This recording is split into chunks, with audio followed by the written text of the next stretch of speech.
Report में आपके साथ मैं हूं नामिका।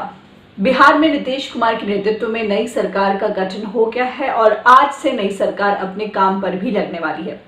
लेकिन पहले भी इस बात की उम्मीद जताई जा रही थी, कयास ये लगाया जा रहा था कि नीतीश के मंत्रिमंडल में बीजेपी का दबदबा रहेगा, क्योंकि बीजेपी को ज्यादा टिकट्स मिले हैं, बीजेपी ज्यादा सीट से जीती है।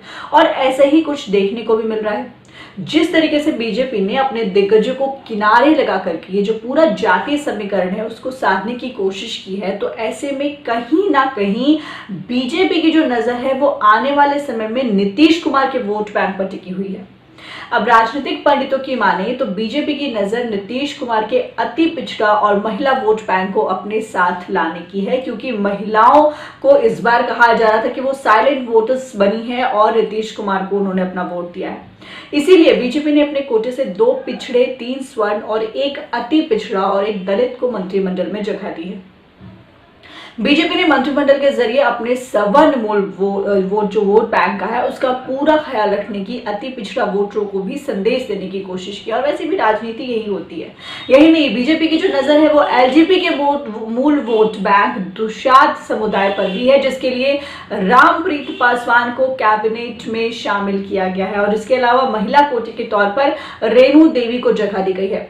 अब ऐसे ही तेजस्वी यादव के कोर वोट बैंक माने जाने वाले यादव समुदाय को भी मंत्रिमंडल के जरिए सियासी संदेश देने के लिए राम सूरत राय को कैबिनेट में शामिल किया गया। तो तमाम तरीके से बीजेपी जो है काफी फूक फूक कर कदम रखी है और हर जगह उसे पता है कि किसको कहां पर कैसे जगह देनी है। और राजनीति में कह सकते हैं कि ये सारी चीजें कहीं भी वाजिब है। वो कहते हैं ना, लव एंड वॉर में कुछ भी वाजिब होता है, everything is fair in love and war. तो वही सेम चीजें राजनीति में आपको इतना दिमाग लगा करके काम करना पड़ता है। और बीजेपी जो है हर तरीके से फूक फूक कर कदम रखी, क्योंकि तेजस्वी यादव को इस बार देखा जाए तो काफी ज्यादा वोट मिले हैं। इसलिए बीजेपी जो है इसको लेकर के भी कॉन्शियस है।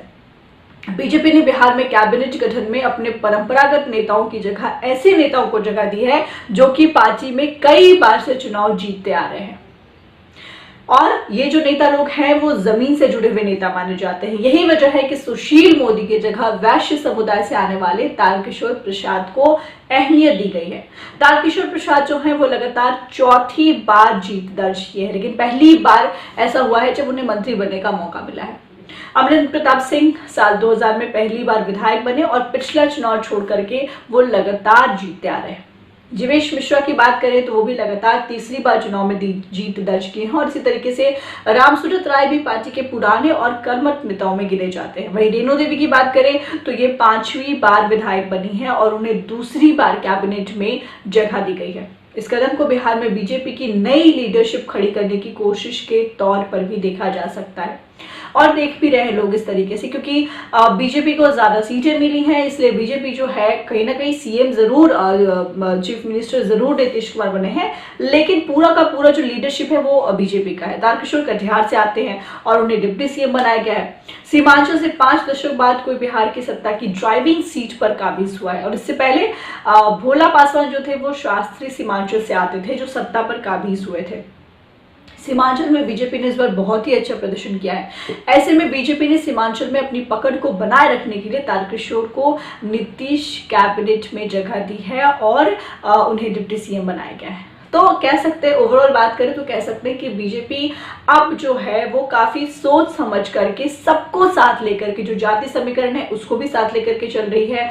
और सीमांचल की बात करें या फिर जो क्षेत्रीय समीकरण है उसको भी साथ लेकर के चल रही है। एक तरह से कह सकते हैं कि काफी बड़ी पार्टी के रूप में बीजेपी उभर करके सामने आ रही है। फिलहाल इस खबर में इतना।